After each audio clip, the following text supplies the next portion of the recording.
and also the state office bearers of IMA and all the distinguished doctors who are present over here.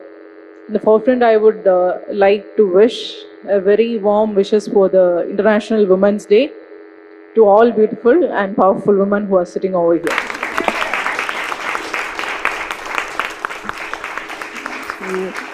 The theme that you have taken for today for the Women's Day celebration is gender equality today for a sustained tomorrow. See, I was thinking, when I'm coming for a doctor's event, what should be the thing that I should be saying to all of you?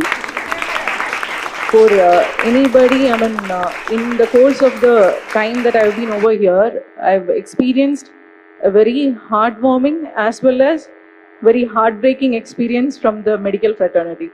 One experience I'll tell you is every month we conduct a IMR and MMR survey like thing, and we do try to understand what is the reason for IMR or MMR that is happening in the district.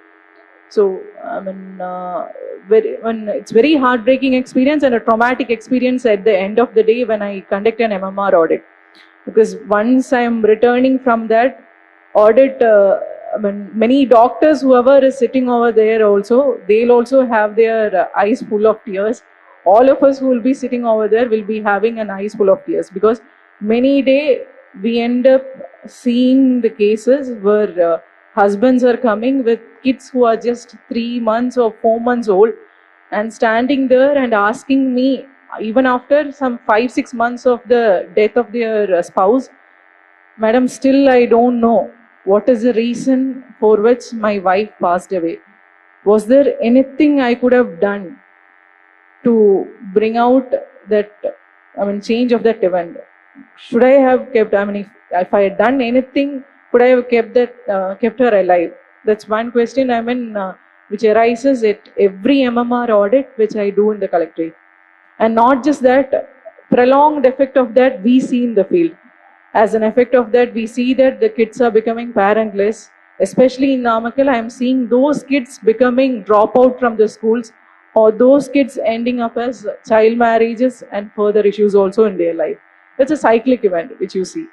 And at the same time, I had a heartwarming experience of congratulating a few students from our own government schools who got admissions into the medical college. It was a beautiful experience because each of them had a story to tell. Unfortunately, we couldn't invite our minister sir during that event because of the election model code of conduct. Otherwise, every student who was sitting over there had a story to tell. And it was a story of girth, and it was a story of power, and it was a story of willpower by which they crossed every path to just reach into the government medical colleges to become beautiful doctors for tomorrow, just like who all are sitting over here. See, in every walk of life, in every life that we see on the earth, the first person to see a life would be the doctor, not anybody else. Even though it might be a mother who is going into the labor, but the first person who will be seeing the face of the kid would be the doctor who's doing the surgery on that day. That's the beauty of the doctor. You are the ones who will bring life into this earth. You are the ones who have the hands of God in you. But being a woman, how does it differentiate? Where do you stand? What do you, how can you bring a difference in the life of others? When you're saying about gender equality today, what equality are we saying?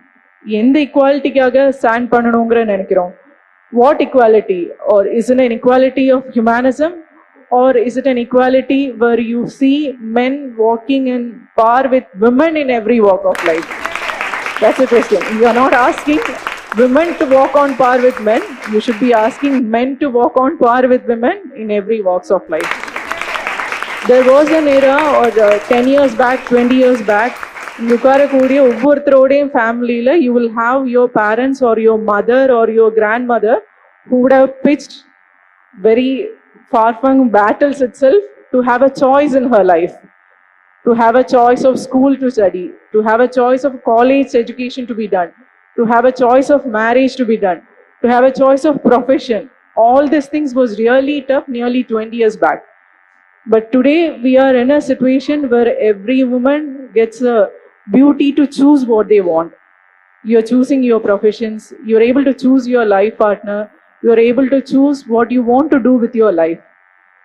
But my only request to each one of you would be dedicated in whatever you choose, whatever small thing that you might be choosing in life. Be dedicated to the goal that you're choosing in your life. Fight for it till the end of your life. Make sure that you bring changes in the life of people around you. It might be just the life of a person who's working at your home, or it might be the life of the people who are working along with you. First, we should become a leader to others. Then only we will be able to lead others also from the forefront. So just try to concentrate in whatever goals you have in your mind for which you have come to this field, in whatever field it might be. Because when I first came over here, when they were showcasing, NIMA members were showcasing in whatever kind of fields women are present as of now, and what are the changes they are bringing in the lives of many. That was showcased. Yes, along with this, you are also all of the women who are sitting over here would be beautiful parents also. So it's just not, the present scenario, all of the women who am I facing and seeing would be having a very dilemma of carrying your professional life along with your personal life. That's a main issue that everybody who's sitting over here would be facing. But yes, you have to make a choice. You have to, when you have to take care of your family, you have to give a rest, take care of the family. Come back to your work. Don't ever be left out from the goal that you have in your life. Come back to it. Come back to the goals that you have. Once you're given your family enough time for it, come back to whatever goal you had in your life. Come forward, do beautiful work there, and work ahead to bring out changes in whatever field it might be that you have chosen to work. Because our respected honorable guest over here, Dr. Madhuvedan sir, even though he's a doctor, along with that now he's a minister. So he's, beyond the work of a doctor, he's now looking at the, overall tourism sector of the state government. So similar way, in whatever role you might be, bring out the changes where you are there. Try to bring the same equality and the same gender equality, or the same status of mind, same mental equality, mental stability. Give them the space and give them everything to whoever the woman who's working along with you also.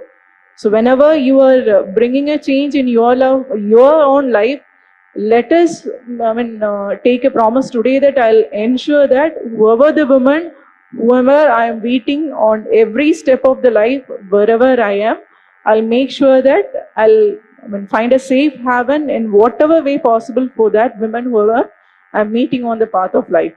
And lastly, not but lately, I would like to thank all the IMA members who are sitting over here for the wonderful job that you have done during the COVID time. Because I know that, after coming over here, I've heard stories told by everybody that IMA and the doctors over here was ready to take in patients at a very early stage of the COVID, when the phase 2 COVID was at a high peak, when everybody was resisting to take in any patients. So hats off to all the doctors who are sitting over here who have done a wonderful work. And let's work together, and let's work on the same path to bring out a change in the parts of every woman, whoever we are meeting on the path of every life. Thank you once and all for everybody for inviting me for this function. And once again, I wish you a wonderful International Women's Day wishes also.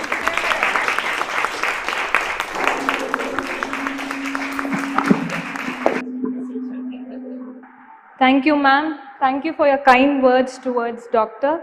As ma'am told, women of our society, we need equal pay, equal respect, and also choice. Choice is an important right of every woman. Thank you, ma'am. Thank you for pressuring that to our audience. Next, I invite our Dr. Jnana Meenakshi, ma'am.